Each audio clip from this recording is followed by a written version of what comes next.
وہ یونٹس بھی ہوں. سر اس کا تو کاؤنٹر تو بہت سے آرگومنٹ تو یہ بھی ہے کہ اگر آپ ایک اسٹرانگ لوکل گورنمنٹ کا سسٹم لے کے آئیں تو اس سے بھی ایک ڈیولوشن یا ڈیسینٹرلائزیشن ہو سکتی ہے.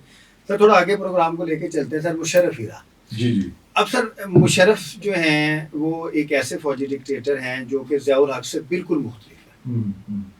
ایٹ لیسٹ جو قانون میں سر ان کو شاید پرائما فیشائی کہتے ہیں. جی جی.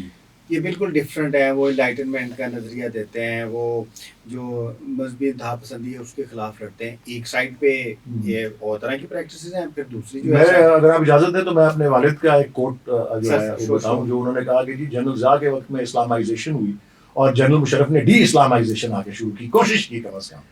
یہ بھی اس کا ایک میرے والد نے یہ استعمال کیے تھے الفاظ. تو سر ہم پھر کدھر دیکھیں سر؟